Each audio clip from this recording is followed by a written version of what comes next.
பேரன்பு கொண்ட சொந்தங்கள் யாவருக்கும் வணக்கம். இன்றைக்கி ஒரு முக்கியமான ஒரு விஷயத்தை உங்களோட பேசணும் அப்படின்னு சொல்லி நான் நினைக்கிறேன். ஏற்கனவே நிறைய பேசுனதான், ஆனால் இன்றைக்கி நடந்த ஒரு சம்பவத்தை உங்கள்கிட்ட நான் எடுத்து காட்டி சமூக ஆர்வலர்கள் எப்படி இங்கே நடக்க வேண்டிய தேவை இருக்குது அப்படிங்கிறதையும் பேசணும். ரெண்டாவது, சமூக ஆர்வலர்களை ஒடுக்கணும், நெருக்கணும், அவங்களுக்கு பிரச்சனை உண்டாக்கணும், அவங்கள எந்த செயலும் செய்ய விடாமல் தடுக்கணும்னு நினைக்கக்கூடிய அரசியல்வாதிகள், அரசு அதிகாரிகள், ஊழல் செய்யக்கூடியவர்கள், அதாவது தவறான அரசியல்வாதிகள், தவறான அரசு அதிகாரிகள், அரசுடைய திட்டத்தில் முறைகேடு செய்யக்கூடிய நபர்கள், ஊழல் லஞ்சத்தில் திளைத்து போன மனிதர்கள், இவர்களுக்கான ஒரு செய்தியையும் கூட இந்த வீடியோவில் நம்ம சொல்ல போகிறோம். கடைசி வரைக்கும் இந்த வீடியோவை ஸ்கிப் பண்ணாமல் பாருங்கள். அப்போ தான் நம்ம என்ன சொல்ல வரோங்கிற விஷயம் உங்களுக்கு முழுவதுமாக புரியும் அப்படிங்கிறத சொல்லிக்கிறேன். வாங்க வீடியோக்குள்ளே போகலாம்.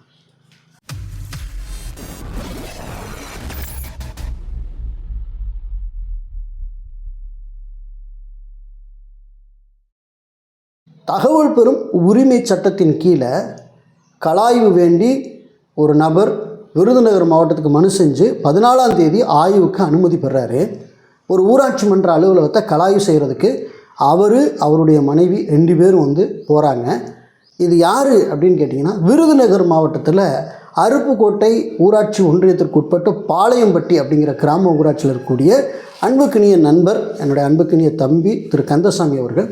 இந்த கந்தசாமி யார் அப்படின்னு நீங்கள் கேட்டிங்க அப்படின்னா, நாங்கள் தகவல் பெறும் உரிமை சட்ட பயிற்சியாளர்களுக்கான ஒரு வகுப்பு கண்டஸ்ட் பண்ணும்போது, ஒரு 3 நாள் பயிற்சி கொடுக்கும்போது, அதில் ஆர்டிஐ பயிற்சியாளராக பயிற்சி பெற்றவர் தான் திரு கந்தசாமி அவர்கள். மதுரை மாவட்டத்தில் ஜெஸ்ஸி அப்படிங்கிற ஒரு வளாகத்தில் ஒரு 3 நாள் பயிற்சி வகுப்பு ஆசிரியர்களை உருவாக்கணும், ஆசிரியர்களை உருவாக்கணும் அப்படிங்கிற நோக்கத்துக்கு நடத்தப்பட்டதில் இவர் கலந்து கொண்டு ஒரு 3 நாள் பயிற்சி எடுத்துக்கொண்டார். ஆக முழுக்க இந்த ஆர்டிஐ சட்டத்தை முறையாக தெளிவாக கற்றுக்கொண்ட ஒரு நபர் அப்படின்னு சொல்லலாம்.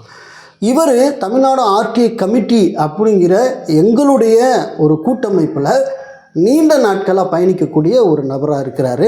தற்போது தமிழ்நாடு ஆர்டிஐ கமிட்டி சார்பாக ஒரு 14 மாவட்ட பொறுப்பாளர்களை போட்டிருக்கோம். அதில் விருதுநகர் மாவட்ட பொறுப்பாளராக திரு கந்தசாமி அவர்களை நியமிச்சிருக்கிறோம் அப்படிங்கிறதும் ஒரு கூடுதலான செய்தி. சரி, இவர் பாளையம்பட்டி கிராம ஊராட்சியை கள ஆய்வு செய்யும்போது அங்கே நடக்கக்கூடிய விஷயங்களை அங்கே ஊராட்சி மன்ற அலுவலகத்தில் அவர் சொல்லிட்டு குறிப்பாக இந்த 100 நாள் வேலையில் முறைகேடுகள் ஒரு சில முறைகேடுகள்லாம் நடக்கிறதா தகவல் இருக்குது, இதை நீங்கள் ஊராட்சி நிர்வாகம் சரி பண்ணுங்க அப்படின்னு சொல்லியிருக்காரு. ஊராட்சி நிர்வாகம் ஓகே நாங்கள் சரி பண்ணுறோம் அப்படின்னு சொல்லிட்டாங்க.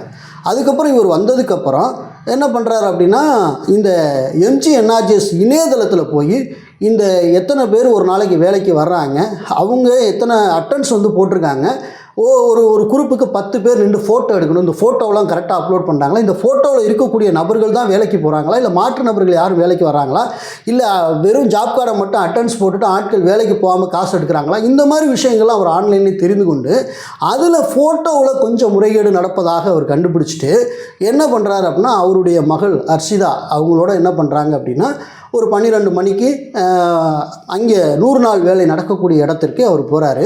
இந்த இடத்துல ஒரு கேள்வி என்ன அப்படின்னா, ஒரு சாமானிய மனிதன் ஒரு அரசாங்க பணியை கண்காணிக்கிறதுக்கு உரிமை பெற்றவரா அப்படின்னு கேட்டிங்கன்னா, அவர் ஒரு சாமானிய மனிதனாக போல் அந்த ஊராட்சியுடைய ஒரு முக்கியமாக ஒரு குடிமகனாகவும் அவர் இருக்கிறாரு.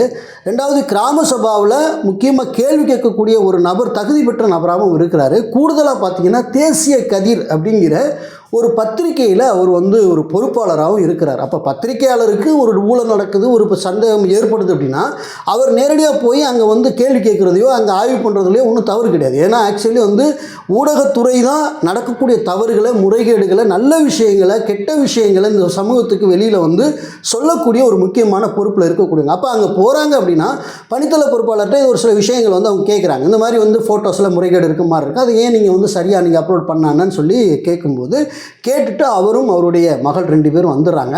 வந்ததுக்கப்புறம் மறுநாள் காலை 8:15 மணி போல் அந்த பணித்தள பொறுப்பாளர் பேபி சாலினி அப்படின்னு சொல்லக்கூடிய அந்த பெண்ணுடைய கணவர் திரு பிரவீன்குமார் அவர்கள் என்ன செய்கிறாங்க அப்படின்னா, கந்தசாமியோட வீட்டுக்கு வராங்க காலையில். அன்றைக்கின்னு கந்தசாமி அவர் வீட்டில் இல்லை, அவர் வெளியில் போயிடுறாரு. அப்போ அவருடைய மனைவியும் அவரோட மகளும் இருக்கிறாங்க. இருக்கும்போது இந்த மாதிரி உன் வீட்டுக்காரர் எப்படி 100 நாள் வேலையை சம்மந்தமாக அவர் அங்கே பேசலாம், கேள்வி கேட்கலாம், இவருக்கு யார் உரிமை கொடுத்ததுன்னு சொல்லி பயங்கரமாக பேசுகிறாரு. நீங்கள் ஒரு தடவை அந்த வீடியோவை பார்த்துட்டு வந்துடுங்க. என்ன நீ வச்சதான் சட்டமோ அதிகாரமோ என்ன காதெல்லாம் ஒரு அளவு உங்களுக்கு வந்து இப்ப நான் பேசுவது எவ்வளவு கோவம் வருது? எதுக்கு பேசாத? ஏன் வீட்ல வந்து எதுக்கு கத்துறீங்க? ஏன் பிள்ளை எவரு எதுக்கு வந்து பேசினாரு? அங்க பேசணும், அங்கே வச்சு. எங்க வந்து பேசணும்? வந்து பேசிட்டு இருக்க கூடாது. எங்க வந்து பேசணும்? வெளிய கிளம்பிட்டேன். எதுக்கு கிளம்பணும்? ஏன் வீட்டுல எதுக்கு நின்னு போய் கேஸ் போடுமா நீ? நீ ஏன் வீட்டுல எதுக்கு வந்து கத்திட்டு இருக்க நீ? என்ன ஏன் வீட்டுல வந்து கத்துற? அங்க எதுக்கு வந்து கத்திட்டு இருக்க? ஏன் பிள்ளை பேசுறதுக்கு அவருக்கு என்ன உரிமை இருக்கு? இங்க பேசணும். ஏன் பிள்ளை பேசுறதுக்கு யாருக்கு உரிமை இருக்கு? உங்க வெட்ட வெட்ட என்ன போ கிளம்பு. கிளம்பு. உனக்கு அவ்வளவுதான் மரியாதை. என்ன மரியாதை? என்ன செய்ய போறவங்க செய்யுமா? இங்க வந்து என்ன கத்திக்கிட்டு இது பண்ணிட்டு இருக்க? அதிகாரம் பண்ணிட்டு. அதெல்லாம் வேற எங்கேயா வச்சுக்கோங்க. உங்க அதிகாரத்தை நீங்க எங்கேயா வச்சுக்கோங்கம்மா. அதெல்லாம் வேற யார்ட்டையா இருந்தா வச்சுக்கணும். இல்ல போலீஸ்ல கம்ப்ளைண்ட் பண்ணி போலீஸ் வர சொல்லுங்க. தப்பு நடந்துச்சு அப்படின்னா அவங்கள கூப்பிட்டு கேளுங்க. நீங்க அதிகாரி யாரு? அதிகாரி இந்த வீடியோவில் அவர் என்ன கேட்குறாருன்னு நீங்களே வந்து புரிஞ்சுட்டு இருப்பீங்க. இவருக்கு என்ன ரைட்ஸ் இருக்குது அப்படின்னு கேட்குறாரு. அவர் ஆக்சுவலி வந்து ஆர்டி ஆர்வலராக இருக்கார். ஊராட்சி மன்ற அலுவலகத்தை கலாய் பண்ணியிருக்காரு. இங்கே முறைகேடு நடக்குன்னு கண்டுபிடிக்கிறாரு. இந்த விஷயத்தை இங்கே பணித்தள பொறுப்பாட்ட சொல்லி இதை சரி பண்ணுங்கன்னு சொல்கிறார். இதில் ஒரு தப்பும் கிடையாது. ஆக்சுவலி தப்பு பண்ணாத நபர்களாக இருந்தால் எப்படிங்க நீங்கள் தப்பு பண்ணாத இடத்துல நீங்கள் தப்பு பண்ணுவீங்கன்னு சொல்லுவீங்கன்னு சொல்லிவிட்டு அவங்க கேள்வி கேட்கலாம். ஆனால் இங்கே என்ன ஆகுது அப்படின்னா அவங்க தப்பு பண்ணுறாங்கங்கிறத நீ எப்படி வந்து நீ கேட்கலாம்? பிடிஓ வந்து கேட்கணும், ஊராட்சி மன்ற தலைவர் வந்து கேட்கணும், அதெல்லாம் நீ எப்படி வந்து கேட்கலாங்கிறது தான் அங்கே ஒரு பிரச்சனையாக இருக்குது. இந்த சம்பவத்தை வீடு தேடி வந்து மிரட்டக்கூடிய அந்த திரு பிரவீன்குமார் அவர்கள் வந்து இந்த மாதிரி செய்யும்போது அதை வீடியோ எடுத்தது யார் அப்படின்னு கேட்டிங்கன்னா நீங்கள் எல்லாம் ஆச்சரியப்படுவீங்க. கந்தசாமியோடைய மகள் அர்ஷிதா, அவங்க வந்து ரொம்ப சின்ன பிள்ளை, அவங்க தான் வந்து இந்த வீடியோ எடுத்தது. அவங்க பார்த்திங்கன்னா நம்ம டிஎன்ஆர்டிஐ கமிட்டியில் இருக்கக்கூடிய தம்பிங்களோட நல்லா வந்து அவங்க பேசக்கூடிய ஒரு நபர்கள். ஆல்ரெடி வந்து பார்த்திங்கன்னா இப்போ லோகநாதனா, நம்ம ஜான் புருட்டோவா, தம்பி கலாம் கார்த்திகேயனா, தம்பி ஜாகிர் ஹுசன், அவங்க எல்லாருக்கிட்டையும் வந்து அவங்க இணக்கமாக வந்து எப்படின்னா ரொம்ப உறவு முறைகள் வைத்து பேசக்கூடிய ஒரு குட்டி பாப்பா. அவங்களுக்கு நாங்கள் என்ன செய்கிறோங்கிறத அவங்களுக்கு புரிஞ்சிருச்சு. ஓ, இவங்க வந்து ஊழல் லஞ்சம் நம்ம நாட்டில் இருக்கக்கூடாதுங்கிறதுக்கு போராடுறாங்க, அப்போ இவங்கெல்லாம் ஒரு நல்ல ஒரு சமூக ஆர்வலாக இருக்காங்கிற ஒரு தாட் வந்துருச்சு. அப்போ சில விஷயங்களை அந்த குட்டி பாப்பாவுக்கு நம்ம டீம் சார்ந்தவர்கள் கற்றுக் கொடுத்துருக்காங்க. யாராவது நம்ம வீட்டுக்கு வந்து இல்லீகலாக பிரச்சனை பண்ண வந்தாவோ, யாராவது முறைகேடு செய்ய வந்தாவோ ஆவணங்கள் ரொம்ப முக்கியம் அப்படின்னு சொல்கிறப்போ அந்த பாப்பா அதை மைண்டில் வச்சுருந்து கரெக்டாக வந்து செல்ஃபோனை எடுத்து அவர் அந்த வீட்டில் அந்த நபர் பேச வரும்போது அந்த வீடியோவை அவங்க தான் எடுத்தது, அர்ஷிதா தான் எடுத்து எனக்கு அனுப்புனாங்க. அப்புறம் எல்லாருக்கும் அதை அனுப்பும்போது சரி இந்த மாதிரி பிரச்சனை வந்துருச்சா அப்படின்னு சொல்லி சரி போலீஸில் வந்து நம்ம கம்ப்ளைண்ட் கொடுக்கலாம் அப்படின்னு சொல்லி கம்ப்ளைண்ட் கொடுக்க சொன்னோம். ஆல்ரெடி ஆன்லைனில் வந்து கம்ப்ளைண்ட் ரிஜிஸ்டர் பண்ணிட்டார். வீட்டில் இல்லாத நேரம் இந்த மாதிரி வந்து பேசுகிறதே தவறு. முதல்ல தவறுகளாக இருந்தால் ஒருத்தர் என்ன செய்யலாம், சட்டத்தை கையில் எடுத்து முறைப்படி 2 பேருமே அணுக வேண்டிய தேவை இருக்குது. இவர் வந்து போய் சொல்லிட்டு வந்துட்டார் அப்படின்னா அதை முறைப்படி எப்படி அவர் அணுகணுமோ அதுதான் வேணும். அதில் வீடு தேடி வந்து மிரட்டல் விடுவது என்பது அநாகரிகமான ஒரு செயல். இதை போலீஸில் வந்து புகார் ஆன்லைனில் கொடுத்த உடனே அவங்க காவல்துறையிலேருந்து வந்து அழைச்சி அந்த பிரவீன்குமார் என்பவரையும் கந்தசாமி அவர்களை அழைச்சி அவங்க பேசும்போது நான் இனிமேல் இந்த மாதிரி தப்பு பண்ண மாட்டேன், என்னை மன்னிச்சிருங்கன்னு அவர் மன்னிப்பு கோரியதாகவும் பெருந்தன்மையோட கந்தசாமி அவர்கள் சரி வேண்டாம் அவங்க மேலே வழக்கு போட வேண்டாம்னு சொல்லி தற்செயலாக வந்து அவங்க வந்து அதை இந்த செயலை நிறுத்திட்டாங்க. சரி அதான் முடிஞ்சு வச்சு அப்புறம் எதுக்கு இப்போ நீ பேசுகிற அப்படின்னு கேட்குறதுக்கான ஒரு வாய்ப்பு இருக்குது. இதில் தான் நம்ம 2 செய்தியை வந்து சொல்ல இருக்கிறோம். என்னன்னு கேட்டிங்கன்னா சமூக ஆர்வலராக இருக்கக்கூடிய நபர்கள் ரொம்ப கவனத்தோடும் ஜாக்கிரதையோடு நீங்கள் இருக்க வேண்டிய விஷயம், எவிடன்ஸ் ரொம்ப முக்கியம். இப்போ நீங்கள் ஒரு இடத்துக்கு ஆய்வு பண்ண போகிறீங்க, இப்போ போயிருக்கார் இல்லையா, இப்போ ஊராட்சியில் ஆய்வு பண்ண போகும்போது தகவல்பெறும் உரிமை சட்டத்தில் அவர் மனு செய்து கரெக்டாக 14ஆம் தேதி அவர் ஆர்டர் வாங்கி தான் ஊராட்சி மன்றத்தை கலாய்க்க போகிறார். அவருடைய மனைவி இங்கே பாருங்கள் சட்டமுறைப்படி போனார்.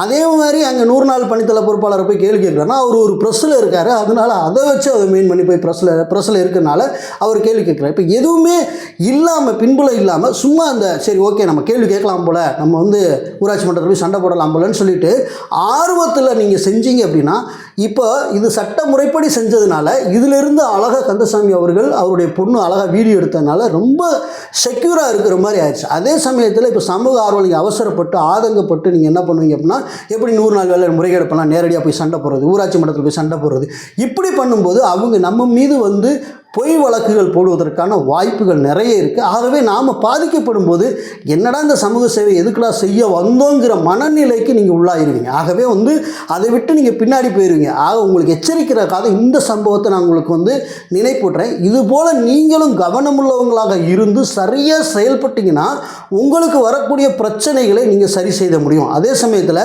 எந்த ஒரு செயலையும் நீங்கள் செய்வதற்கு முன்னாடி அதெல்லாம் சரியாக நியாயமாக சட்டத்தின் அடிப்படையில் செய்கிறமான ஒன்றுக்கு 10 முறை யோசித்து சமூக ஆர்வலர்கள் ஆர்டி ஆர்வலர்கள் நீங்கள் செய்யணும் அப்படிங்கிறத நான் கேட்டுக்கிறேன். ரெண்டாவது, இப்போ ஒரு யூனிட்டியை வந்து கந்தசாமி அவர்கள் கிரியேட் பண்ணி வச்சுருக்காங்க. பட் ஏன் ஆர்டிஐ கமிட்டியில் அவங்க இருக்காங்க, ஒரு ப்ரெஸ்ஸில் இருக்காங்க, இந்த மாதிரி ஒரு யூனிட்டி அவங்க கிரியேட் பண்ணியிருப்போம். அவங்களுக்கு ஒரு பிரச்சனைனா இப்போ ஏதாவது ஒரு பெரிய பிரச்சனை வந்து நிற்கிது அப்படின்னா, இப்போ TN RTI committee, Tamil Nadu RTI கமிட்டியில் கிட்டத்தட்ட இருக்க நானாக இருக்கணும், அக்கிமா இருக்கணும், ஞானசேகரன் கேப்டனாக இருக்கணும், இல்லை நம்ம தம்பிங்க ஜான் புருட்டோ, கலாம் கார்த்தி, நிறைய பேர் நம்ம வந்து என்ன செய்வோம் அப்படின்னா, அங்கே வந்து எப்படி நீங்கள் வந்து எங்கள் நண்பர் மீது வந்து நீங்கள் போய் வழக்கு போடலாம்னு சொல்லி நம்ம போராட்டம் பண்ணுறது கூட வாய்ப்புகள் அதிகமாக இருக்கும். ஆகவே ஒரு யூனிட்டியை ஒரு இயக்கத்திலேயோ ஒரு சங்கத்திலேயோ நீங்கள் உருவாக்கிக்கிட்டு தான் நீங்கள் இந்த சமூகத்திற்கு ஏதாவது குரல் கொடுக்கணும், போராடணும் அப்படின்னு நீங்கள் முன் வரணும். இப்போ தனிப்பட்ட பிரச்சனைகள் நீங்கள் உங்களுக்கு வந்து வீட்டு வரி தரமாட்டாரு, தண்ணி இணைப்பு தரமாட்டாங்க, பட்டா தரமாட்டாங்க, ரேஷன் கார்டு, இது உங்களுடைய தனிநபர் பிரச்சனை. ஆனால் ஒரு சமூகம் சார்ந்த ஒரு பிரச்சனையை வந்து நீங்கள் முன்னெடுக்கும் போது கட்டாயம் உங்களுக்கு பெரிய யூனிட்டி பின்னாடி இருக்கணும் அப்படிங்கிறத உங்களுக்கு நான் ஃபஸ்ட்டே சொல்லிக்கிறேன். ஓகே, இது சமூக ஆர்வலர்களுக்கான ஒரு செய்தி. இப்போ ரெண்டாவது டாபிக் வருவோம். இப்போ ஊழல் பண்ணக்கூடிய, லஞ்சம் வாங்கக்கூடிய தவறான அரசு அதிகாரிகள், அரசியல்வாதிகள் நம்ம சொல்லக்கூடிய ஒரு இன்ஃபர்மேஷன் என்னன்னா, கந்தசாமி போல் இருக்கக்கூடிய ஒரு நபரை சும்மா போய் மிரட்டிட்டோம்னா முடிஞ்சிடும், அவர் அந்த வேலையை ஸ்டாப் பண்ணிட்டார், நம்ம வாட்டில் நம்ம இஷ்டத்துக்கு நம்ம ஊழல் பண்ணலாம், லஞ்சம் வாங்கலாம், நம்ம வாட்டில் ஜாலியாக வாழலாம் அப்படின்னு நினச்சி மிரட்டுறது, ஆள் விட்டு மிரட்டி பார்க்குறது, போகிற இடத்துல வழிமறிக்கிறது, இந்த மாதிரி சம்பவங்கள்லாம் செஞ்சு பார்க்கணும் அப்படிங்கிற மனநிலையில் இருந்து தயவு செய்து ஊழல் பெருச்சாளிகள், லஞ்சவாதிகள், நீங்கள்லாம் அதுலேருந்து வெளியில் வரணும் அப்படின்னு நான் கேட்டுக்கிறேன். முன்ன ஒரு காலம் போல் இப்போ கிடையாது. இப்போல்லாம் நல்லது செய்யணும்னு நினைக்கக்கூடிய இளைஞர்கள் பட்டாலும் ஆங்காங்கே பெரிய லெவலில் ஆயிடுச்சு. ஒரு பிரச்சனை வருது அப்படின்னா அதை சட்ட ரீதியாக அணுகிறதுக்கும் வேகப்பட்ட டீம்களை வந்து இன்றைக்கி நம்ம வந்து களமாடுறதுக்கு நம்ம தயாராக இருக்கிறோம். ஆகவே வந்து ஒரு ஆள் தானே மிரட்டி பார்த்துடலாம், இவன் தானே அடக்கி வச்சிடலாம் அப்படிங்கிற இந்த மனப்போக்கை தயவுசெய்து நிறுத்திட்டு அதை விட்டுட்டு நீங்கள் ஒன்று செய்யணும். என்னென்னா, நீங்கள் இந்த நாட்டில் வாழ்கிறீங்க, இந்தியாவில் வாழ்கிறீங்க, தமிழகத்தில் வாழும்போது நம்முடைய நாடு, நம்முடைய தேசங்கிற ஒரு பற்று உங்களுக்கு கொஞ்சமாச்சும் இருக்கணும். அரசு கொடுக்கக்கூடிய திட்டத்தை சரியான பயனாளிகளுக்கு போய் கிடைக்கிறதுக்கு நீங்கள் தயவு செய்து வழிவிடுங்க. ஊழல் லஞ்சம் வாங்கி கடைசியில் போகும்போது என்னத்தை அள்ளிட்டு போகிறீங்க? ஒன்றும் அள்ளிட்டு போகிறதில்ல. கடைசியில் புதைக்க கூட இடம் இல்லாமல் போகக்கூடிய ஒரு சூழல் இருக்குது. எந்த நேரத்தில் மனுஷன் எப்படி உயிர் போகும்னு எவனுக்கு தெரியாது. அப்படிப்பட்ட சூழலில் ஏன் கொள்ளையடிக்கிறத இப்படி நீங்கள் ஒரு கொள்கையாக வச்சுட்டு இருக்கிறீங்க? ஆகவே தயவு செய்து இந்த வீடியோ பார்க்கக்கூடிய நபர்கள், ஊழல் செய்யக்கூடியவர்கள், தவறான அரசியல்வாதிகள், அரசு அதிகாரிகள், நீங்கள் உங்களை சரி பண்ணிக்கிறீங்க. அப்படி சரி பண்ணலை அப்படின்னா காலம் உங்களுக்கென்று ஒன்று வரும். நிச்சயம் நீங்கள் திருத்தப்படுவீர்கள் மீன் இது உங்களுக்கு ஒரு எச்சரிக்கை செய்தியாக கூட நீங்கள் எடுத்துக்கலாம். காலத்தின் கட்டாயம் எப்படி வேணாலும் மாறும், ஒரு புரட்சி உருவாகும். அப்போது நீங்கள் ஊழல் லஞ்சம் வாங்கக்கூடிய ஒரு நபர்களாக இருப்பீங்களா? இந்த காலம் உங்களுக்கு பதில் சொல்லும். ஆகவே தங்களை சரி செய்து கொள்வதற்கு நீங்கள் முயற்சி பண்ணுங்கள். இப்போ 2 இன்ஃபர்மேஷன் நம்ம சொல்லியிருக்கோம். சமூக ஆர்வலர் நீங்கள் எப்படி இருக்கணும், நீங்கள் ஊழல் செய்யக்கூடிய அரசு அதிகாரிகள், அரசியல்வாதிகள் நீங்கள் என்ன செய்யணுங்கிற 2 இன்ஃபர்மேஷன் வந்து உங்களுக்கு சொல்லியிருக்கோம். ஆகவே இந்த வீடியோ முடிஞ்ச வரைக்கும் உங்கள் ஏரியாவில் உள்ள கடத்துங்க. திரு கந்தசாமி அவர்களுக்கு என்றைக்குமே தமிழ்நாடு ஆர்டிஐ கமிட்டி பின்புலத்தில் இருக்கும் அப்படிங்கிற செய்தியையும் இதில் சொல்லிக்கிறேன். கந்தசாமி போல் எண்ணற்ற நபர்கள் நீங்கள் நிறைய விஷயங்கள் முன்னாடி எடுக்கிறீங்க அப்படின்னா உங்களுடைய தகவல்களை நீங்கள் எங்களுக்கு தெரிவிக்கலாம். ஆர்டி ஆர்வலர் கூட்டமைப்பாக சேர்ந்து நிறைய விஷயங்கள் நம்ம முன்னெடுப்போம். தமிழ்நாட்டில் ஒரு மிகப்பெரிய ஒரு மாற்றங்களை இந்தியா லெவலில் நம்ம கொண்டு வருவோம். கூடிய விரைவில் நம்ம தமிழ்நாடு ஆர்டிஐ கமிட்டி சார்பாக ஒரு பெரிய மாநாடு நம்ம கண்டக்ட் பண்ணியிருக்கோம். ஸோ அதை நம்ம நடத்துவோம். ஊழல் லஞ்சத்துக்கு எதிரான நிறைய விஷயங்கள் நம்ம செய்ய காத்து கொண்டு இருக்கிறோம். இந்த தகவல் உங்களுக்கு யூஸ்ஃபுல்லாக இருக்குன்னு நினைக்கிறேன். மீண்டும் நல்ல தகவலோடு வேறு வீடியோ சந்திக்கிறேன். நன்றி.